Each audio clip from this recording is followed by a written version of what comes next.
I was just sort of at a point in my mid 30s. I felt like I wanted to do something entrepreneurial. I didn't want to have a boss anymore. I wanted the opportunity to sort of bet on myself, make my own money, not have somebody tell me how much I could make in a given year.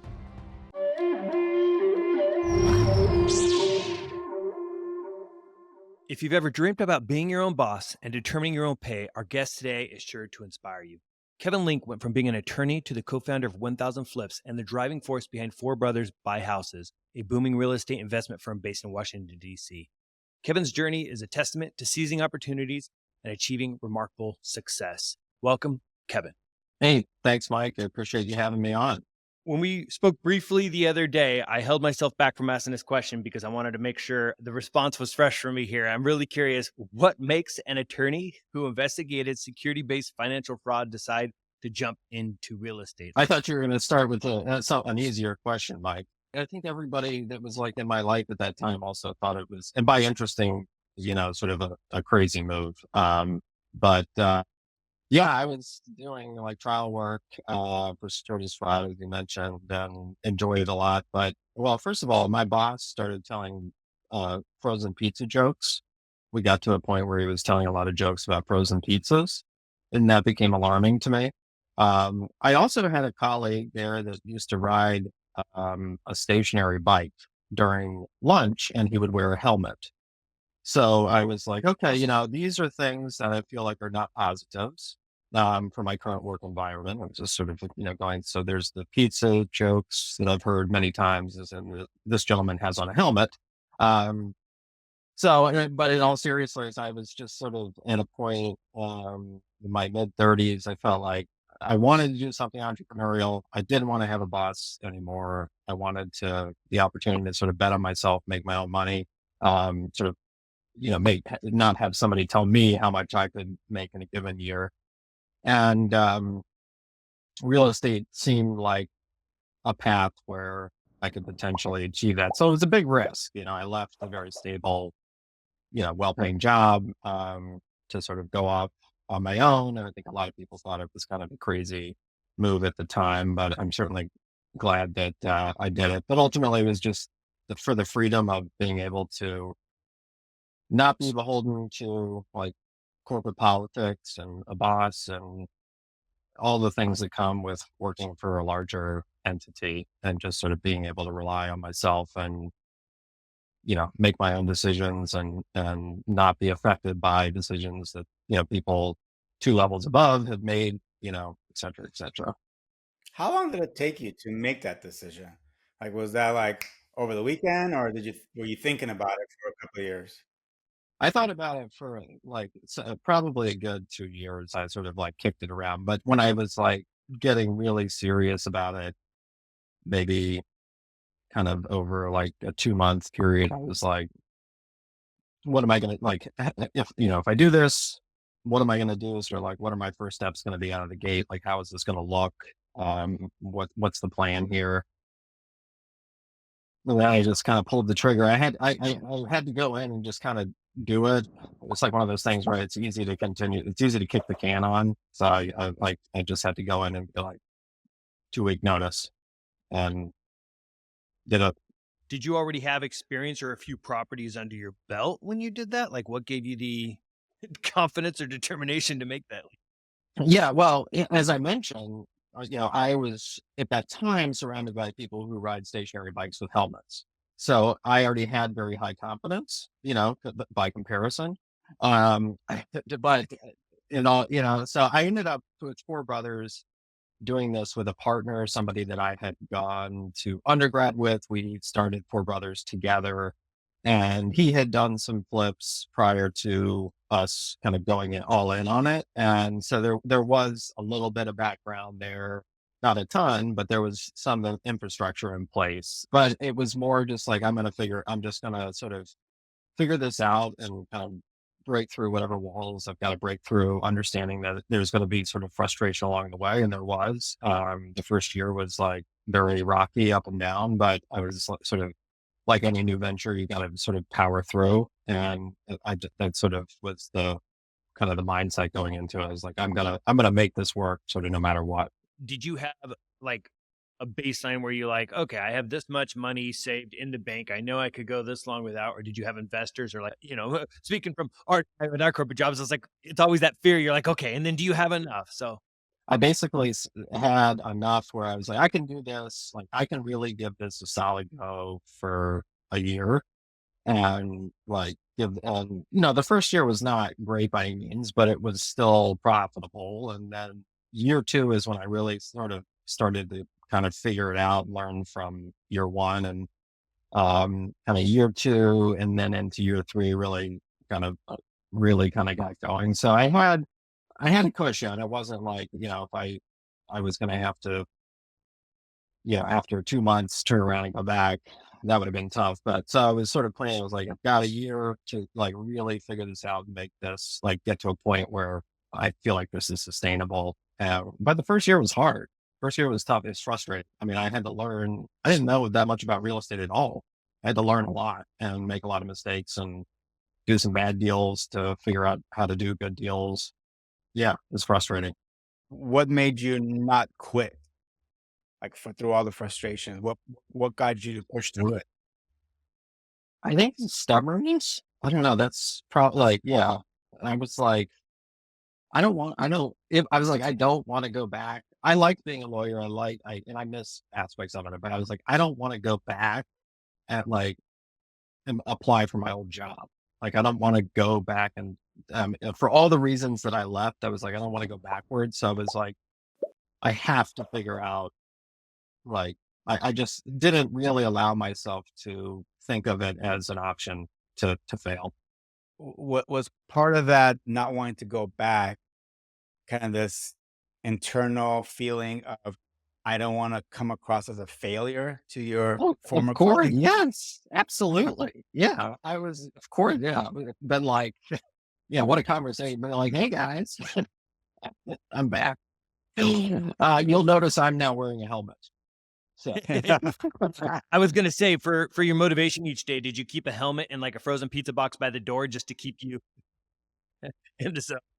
I would just sort of say one of his jokes to myself, and I'd be like, okay, now I'm motivated. Okay. I can't go back. Obviously I can't go back to that place. You mentioned something else too about which is just always so frustrating about the idea of having somebody a couple levels above make decisions that you are then often stuck with implementing, even though you might be thinking this is a crazy idea or a horrible idea that's not going to help. How has that influenced? You have a decent sized team now. Do you make decisions differently in how you incorporate different levels, or do you just find yourself now in the position where you're like, that's right now I'm the person who could do that? Like, how has it influenced Yeah, that's it. Yeah, it's a great question. Yeah, I have had some, and I probably could have more awareness around that, but I have, like a chief operating officer, which stuff handles, a big chunk of the business, all of our sort of operations side. And, she's, her name is Kim. She's great. She's been with me for like, for years and years now, but, I really, tend to, I try and let her make a lot of decisions in that sort of arena. I will give my input.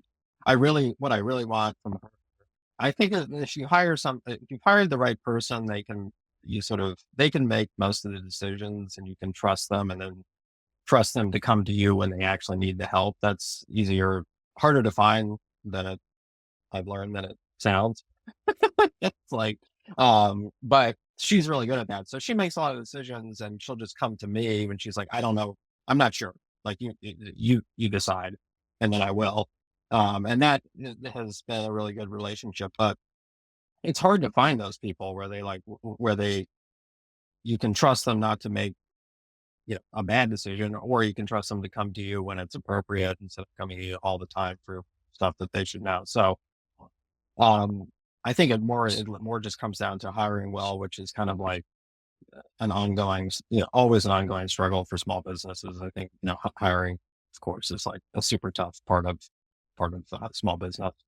No, absolutely. Well, glad you found that person, and again, just definitely relate to what you had said because when Art and I, we spent time at Disney together, and then I was at Netflix afterwards, and the depth of those companies meant that what you described too about the people making the decisions, somehow you're like, oh, great. Even though you're like, each person maybe will make their attempt back politely to their boss because it's also like everybody's trying to protect and save their jobs. And by the time you get to it, it's rough. Things were better for a period of time. I think like companies that have a little more of a startup mentality can sometimes be more flexible to that because you're wearing so many hats. But in these established companies, we're like, that's your lane. Whoops, this is my lane. It makes it really This is hard. Yeah. And like, you're like, it comes down from the top and you're like, I don't like, how is this possible? Like who made this horrible decision? Like, how is this the new corporate policy? There's like nothing, of course, you can do about it. But I will tell you, Mike, since you're asking, about my ability to be reflective, as I'm sitting here thinking, it comes to my, sort of brought it to my attention that I've got two new kids now. I have been telling a lot of bad dad jokes to my staff. So I may be falling in that trap, which is concerning. And I'm yeah. glad you've raised this issue. Yeah. I'm just sort of thinking like, okay, wow. I'm like, okay. Yeah. Yeah. I've told some pretty bad ones lately. I'm going to have to, I think it needs improvement. As soon as you find you come up with your first frozen pizza one, then That's when I know you're like, okay, all right. Obviously, I'm going to have to go to some kind of like managerial training or something. I'm telling pizza jokes. So yeah. Exactly. That's funny. I'm curious, how did you? So again, with the two companies, because there's the four brothers buy houses. Which, by the way, why is it four brothers? my partner has three brothers. They don't work for the company. We just kind of use it as a name. But yeah, there are four brothers. Two of them are twins, and I think they share one brain. That's for working theory, but I have not been able to prove that. So I don't know. But yeah, so they're four brothers, but it was just he and I and started. So originally it was just the two of us. Now it's a 25-person organization. But yeah, year one, it was just the two of us, and then we made our first hire towards the end of year one and kind of went from there. What were some of the biggest challenges you faced early on? Do you want all of them or just the top 10? How about go with the top three? How about that? Yeah. Okay. Yeah. I would say number one, I really didn't know what the hell I was doing. It was like, I just, I was a securities lawyer. I'd never done like real estate. I just didn't have a background in it. So I had to learn a lot, and there's only, so much you can learn without trial and error and doing and figuring out and sort of making mistakes. So I think the toughest part of it was just like learning the business as a whole, making mistakes and having to sort of deal with that and learning from it. But I was really starting from a pretty low point in terms of knowledge and certainly experience in real estate. That was tough. And I mean, I obviously knew that going. I wasn't under some impression that I was like some kind of real estate savant, but but I knew I was coming in sort of at the ground floor. Like this is going to be a lot of heavy lifting. That sort of figure it all out, figure out how to like actually just run a business, things that I had not done before in an industry that I had not worked in before. So that was sort of, the big one. And so that was frustrating at times because with real estate, it's not like going to school, like trade school to become like an electrician where they just teach you, right? There's not that sort of path available. You don't learn how to become like an entrepreneur and like a real estate investor in undergrad. And I certainly didn't learn, much of anything usable in law school, probably even related to law. But so that was the big one. And then, just kind of, I think the other big one was like managing my own sort of like anxieties about the whole thing. I mean, if I'm being really totally real about it, it was like, I was nervous, I didn't want to like fail. And, it was pretty tough and we didn't make a ton of money our first year. And there was points where I was like, wow, like feels like it's kind of going sideways. And it was, I had to like keep my head on straight as best I could and not feel like I was, like not let it like really bum me out. And, where to the point where I would get down and even be less effective. So I had to like kind of learn to sort of, I had to just work hard to keep the right mindset, through that first year. So then this may almost answer yourself if I, think about the opposite of some of what you just said, but what would you attribute to your success? Like what are one or two things that you would attribute to it?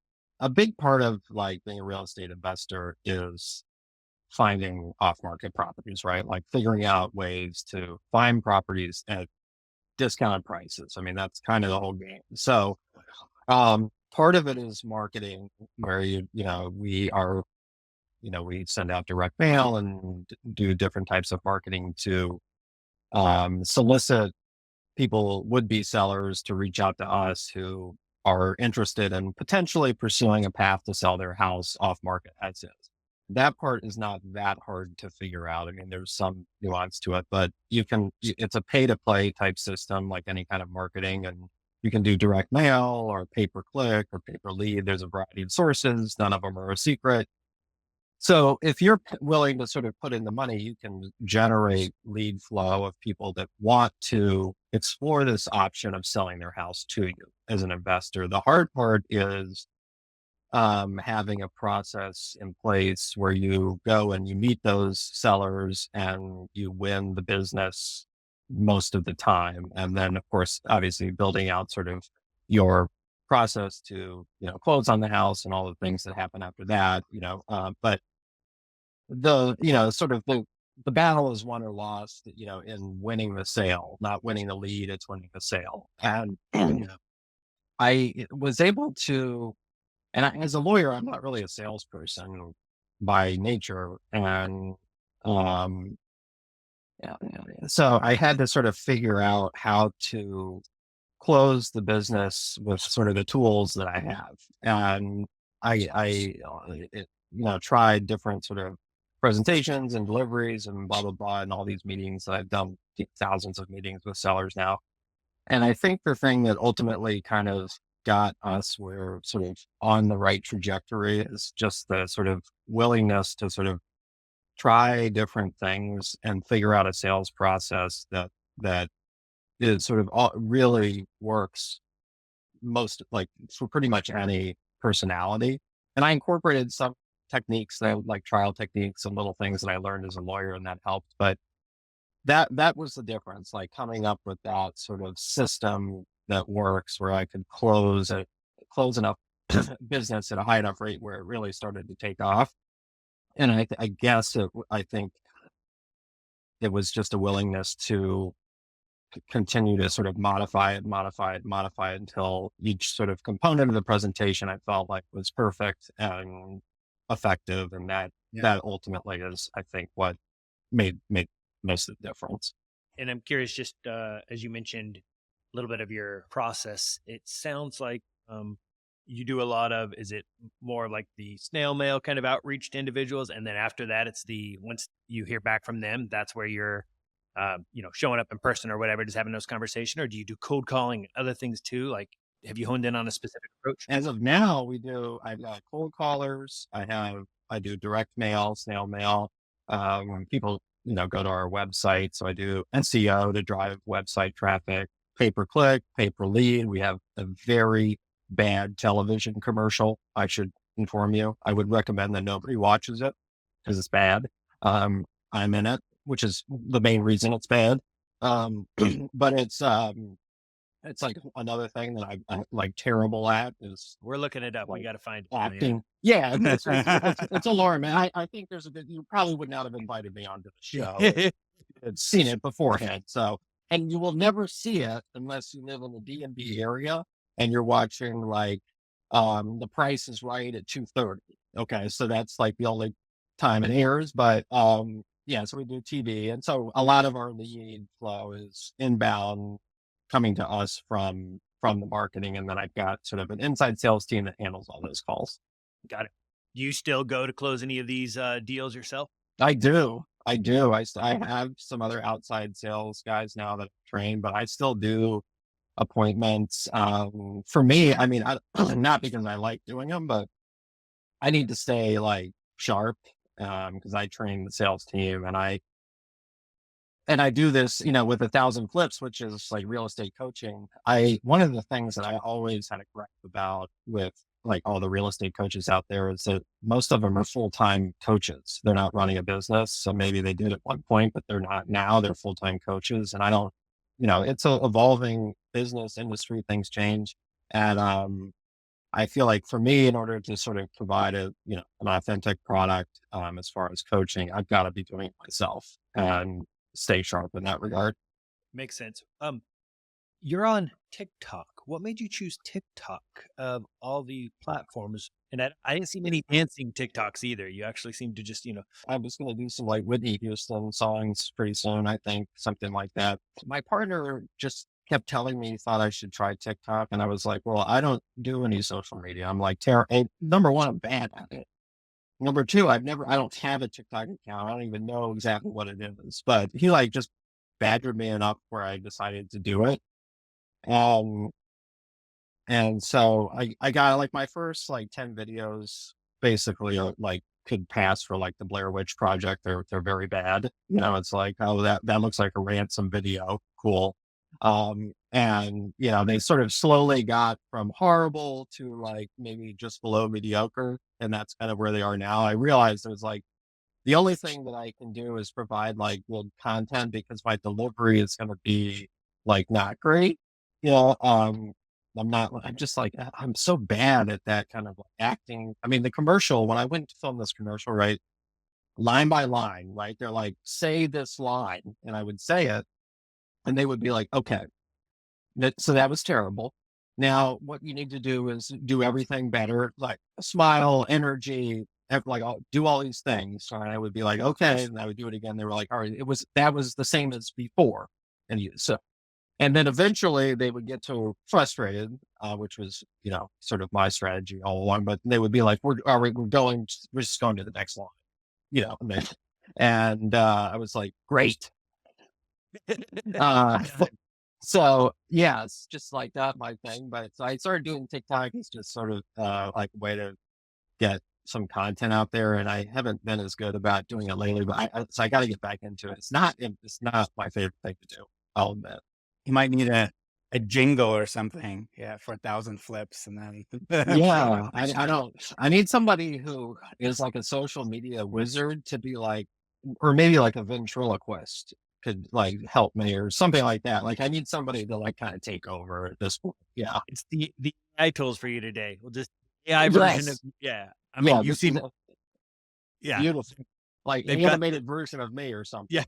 There you go. That's one way. Well, they have now, I think it's Leonardo DiCaprio, Keanu Reeves, Jenna Ortega, a bunch of these all have their YouTube shorts where it's not them, but it looks like them. And they're performing.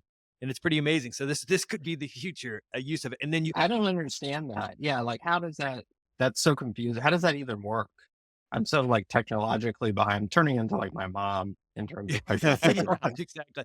Well, in some cases, they'll do the capture of an individual, and then they, in essence, leverage the faces from all of the actual actor's media itself, and they put it over that actor. Or these days, they're also creating some of it, including the body movement and things like that themselves. I think it depends on how much you're seeing of it. But then what they can also do now is there's another couple of tools that will take your voice, and if you give it enough samples, it will also duplicate your voice. So actually, some people are leveraging this more for sales now because you can do personalized sales videos out to individuals or sales conversations and stuff.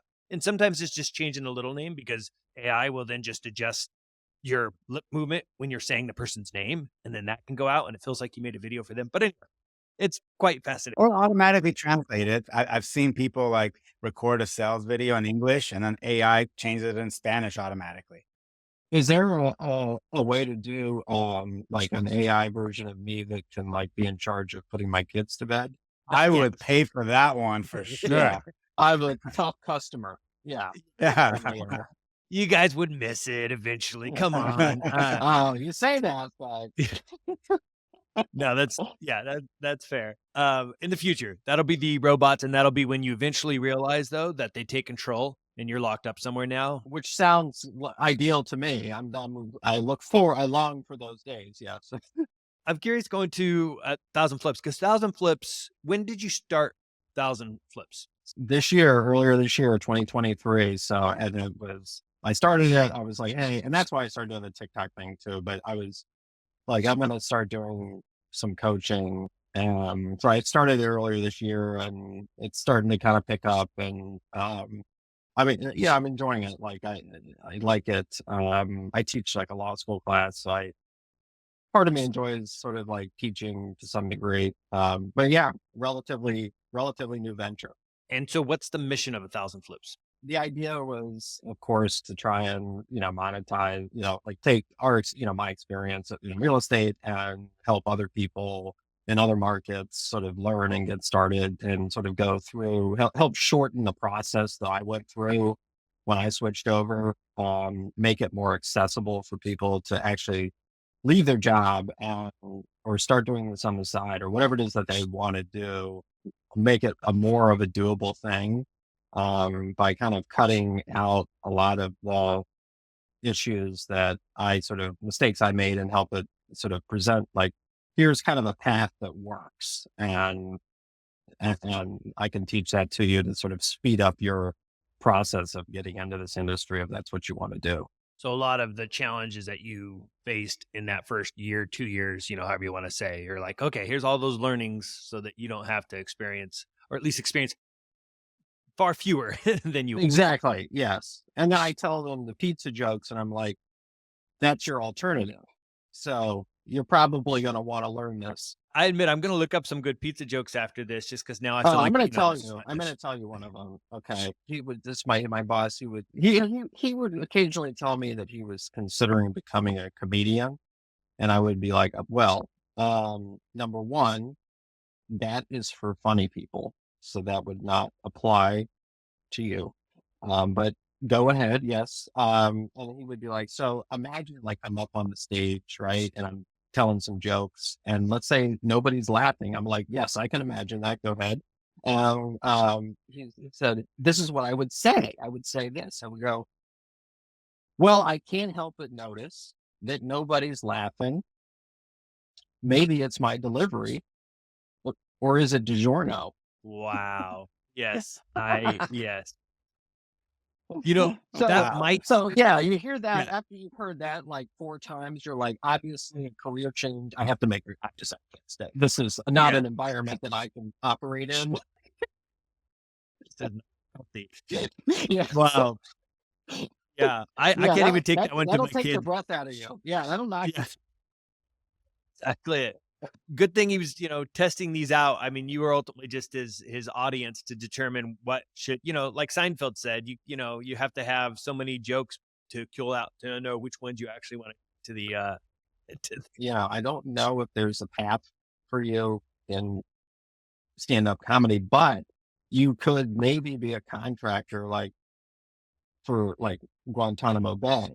And like you tell the people that are being held there these jokes, and after a while they're going to be like, okay, what is it that you what need? do you want to what do you Yeah, want to like know? We'll tell you you want a everything. map? I'll draw you a map. Yeah, like That's awesome. This feels like a Saturday Night Live skit. That's pretty funny. yeah. Why 1,000 flips? What made you come up with that name? So last year I cried across. We did our 1,000th transaction in 2022. So being not the most creative person, I was like, so 1,000, okay, 1,000 flips. But yeah, that's I like it. I mean, it actually shows, the credibility, however you want to say in return for it, because showing you've got that many of these. Social proof. Yeah, what you're yeah. teaching has 1,000 properties in essence, educating it. So Kevin, is it purely flips? Flips and wholesaling. So both. We do both. The training sort of encompasses both, but a lot of it is geared towards wholesaling because that's something that people can do, especially if they're getting into real estate. It takes less capital. It's something that is easier to get started in. You get paid faster on it. You're not going to necessarily lose your shirt in the same way that you would if you really, botch a flip. A lot of the training is sort of geared toward that, but it's flipping and wholesaling. do you actually hold any of the properties yourself, or are you mainly always a flipper? We've kept some as rentals, and then, but almost everything that we come across, we're either going to flip it or wholesale it. So we tend to flip it almost everything. So 1000 Flips has, it sounds like, three different offerings, if I'm not mistaken. There's the Business in a Box Ultimate Kit and 1K Flips Deal Club. Could you describe what each of those are? Yeah, business in a box is, I guess, sort of the main one. That's a 10-week class that I've been teaching, where you just sort of learn how to do wholesaling kind of A to Z.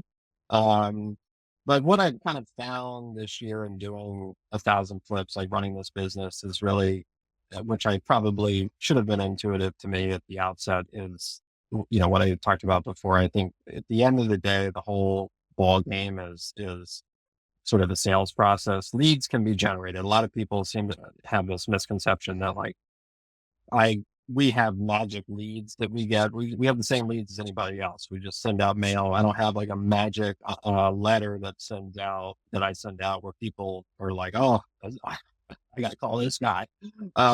So it's about converting. So what I am in the process of doing is building out sort of my sales system. It's called the Link Sales System. Again, I'm not very creative, so there you go. But it is sort of designed to kind of capture what I view as sort of the differentiating element from Four Brothers and other companies that are people or companies trying to do this business, which is our sales process. And um, I'm building that out. I've done a couple like seminars locally, but it's going to be finished and for sale in January 2024. And that is, I think, ultimately kind of what I'm going to focus on as far as 1K flips. Nice. And then you had the Deal Club thing too as part of that? That's like a twice a month type 1 hour call that I lead twice a month where I provide sales training for people who are in real estate. And I'm still doing that. Most people who have signed up for like Business in a Box or who will sign up and purchase the sales system will ultimately stay on. For Deal Club, it's $97 a month. It's relatively inexpensive. Two times a month we meet, and I basically you can join and watch me train my own sales team. Oh, okay. Interesting. Nice. Handy. I like it. And today, what kind of challenges are you facing versus when you had first started? Like, I assume things have evolved. The market's always sort of like, you know, changing and fluctuating, but that just is what it is. And you just kind of work with that. I think the biggest challenge is the fact that once you've sort of scaled to a certain size, there are a lot of things that I can't always have eyes on anymore. And so it really comes down to having the right people, which is hard. It's hard to hire well, and um, it's hard to know when you hire somebody if it's going to be the right fit, and that's a frustrating thing because that's a long kind of process. Like you hire somebody, they're probably going to be with you for 3, 6, 12 months, something like that, right before you realize, okay, this is not going to work. And you put a lot of training into that person and time, and then if you have to start over, blah blah blah. So hiring, I think, is sort of the biggest thing that sort of ongoing challenge. And I've got some good long term people, thankfully. But I think that's probably what I would say is the toughest thing now with the business. It makes sense, especially at the size of where you're at now. I think that's something a lot of people end up, facing when it comes to the scale of it all. Yeah. Yeah. And you mentioned market. What has that been like now for you? Because obviously interest rates are high. There's not as many buyers that are out there. Like, how has that impacted you? Yeah, the market has slowed down some. Interest rates, like you said. Unfortunately, there's always people who want to sell their house for cash, right? There's always people that are need to sell, want to sell, and want to sell for cash. They prefer the convenience versus listing it. So there are, from in terms of generating leads, that part of business is relatively stable through most markets. And as far as wholesaling, right now, because inventory is pretty low, there's a lot of demand from investors out there to buy these types of properties. That just aren't as many of them floating around. So when our properties are still selling well when we wholesale them because there's a kind of a lack of inventory, so to speak. But um, So right now, I know that like from like it's tough for real estate agents. For for us, it's pretty good right now. The interest rates doesn't really have a big impact on our business, but it certainly has affected retail business and real estate agents for sure. And when you say it doesn't impact your business, just trying to wrap my head around that because okay, so it sounds like you guys will pay cash for a lot of these properties, but then you're still reselling them, which I assume then means somebody needs to come in and get a loan for so on and so forth, right? Or are you doing it a different A lot of what I've been doing in this market is wholesaling. So getting the property under contract and then just selling the property as it is to another investor or developer who will be the one to develop the property, renovate it, flip it, and resell it. So because there's inventory is low, there's a ton of demand from like developers and investors out there who are trying to find properties. So um, I've shifted most of the business towards wholesaling right now as a result of where rates are. That makes sense. Are you doing anything on like the creative finance front or do you stay away from stuff like subject to? I don't do it. I know that's like all the rage. People love it. In my humble opinion, a lot of those creative financing transactions are interesting and there's a place for them, but they are in many ways theoretical. They're not going to be applicable to most sellers. They're not going to work for most sellers. And so I do think those transactions can be done, but if you're trying to do that in volume, I don't see a path to doing that. I think it's a little more gimmicky, at least in my view. So I don't really, I've done some of those transactions when it's appropriate, but I find that it rarely is. So I don't focus on it, and I think it's something that gets a lot of sort of undeserved emphasis. Fair. Yeah, it's interesting because I've heard of some realtors now actually starting to train or rather, uh, firms starting to train their realtors on that as just one other method. As some people are like, okay, how do I do it? And then it's funny because then you've got that person who sells still with that interest rate is like, well, I still want my interest rate. So it's like they're almost looking for a swap of who else has a great, subject to that we could just swap. There's definitely a spot for it. It's just hard, like it's not appropriate for a lot of sellers, in my view, and it's so I get it. And I think there's some question marks in it being called in or other things that make people say, "Oh, maybe, yeah." yeah, It'd be interesting to see how it yeah. goes. This next question I have for you, it's technically probably a bit loaded because I think the answer is, well, sounds like you've set up some really great programs that really have what advice you'd give people. But if you had to kind of break it down to like two key pieces of advice for individuals who are wanting to go down a similar track as you, what would you recommend to them? Yeah. I would say if you want to get into real estate, you have a 9 to 5 job or whatever it is, right? You're not in this industry, you're taking a big risk, right? Like you're really kind of stepping off a cliff. There's two ways to do it. You can do that. You can sort of rip off the band-aid, quit your job and sort of go all in on it. You need some money to do that, of course. Um, or you can try and learn it on the side, which is fine too. I was like kind of too impatient and too busy as an attorney to try and make that balance work, but that's a safer way to do it.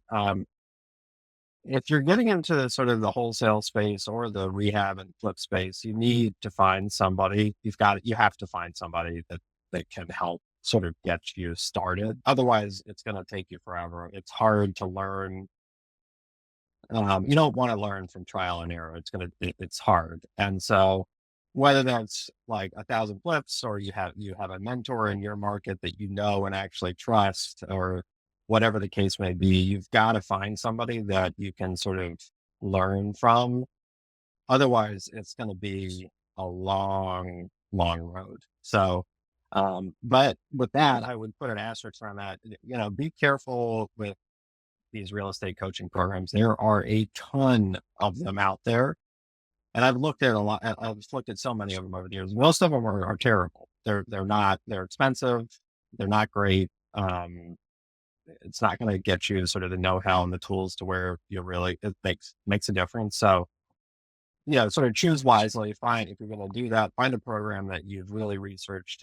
You maybe talk to the person who runs the program, get a feel for them, be like, figure out if this is really the right fit for what you're looking for, number one, or find a mentor that really is willing to help you and somebody that you trust. But I think to really do kind of get started, it's got to be one of those two things. Based around that, how could people get in contact with you if they say, hey, you know what? Kevin seems like a really nice guy and I'd love to learn more from him. What are the best ways for them to get in contact with you and just kind of follow your journey a bit more as well? You can certainly follow me on TikTok, so 1kflips.com. But the best way to get in touch with me is just go to 1kflips.com, and that's my homepage. There's a link there where you can book like a 15-minute call with me if you want to learn more about like a program or a coaching opportunity, or if you have questions, and people do that all the time. That's probably the easiest, fastest way to get in touch with me. There's an email address on there too if you want to shoot an email. But yeah, if you just go to the website, set up some time, I'm happy to chat. Awesome. And then I think maybe you should use TikTok at some point as a platform to help give that old boss a chance to tell his jokes to a larger audience. I agree. We got to get him out there. I think there's other pizza jokes. I've been in counseling for years to try and forget them. So I don't remember all of them at this point, but the DiGiorno one still have PTSD from that. So, yeah, but yeah, we got to boost him. We got to get him out there. He could have a monopoly on frozen food jokes. And I think that's an underserved space. The irony will be that it's so bad that it goes viral. Well, Yeah. but I could see that happening too. Like he's sort of like so not funny, but goofy enough where like if all of a sudden he's like, yeah, it goes viral. And then I'm sort of left like, what the hell? If he doesn't use his name, maybe he could like do some fun spelling of like fish stick because it's his stick. You see, frozen food. Okay, I'm Michael, I channeling feel him. like you're going into a bad place. Like, I- and I feel starting to feel responsible. So I would You are. You've done. I would ask this. you to cease and desist at this time. That's true.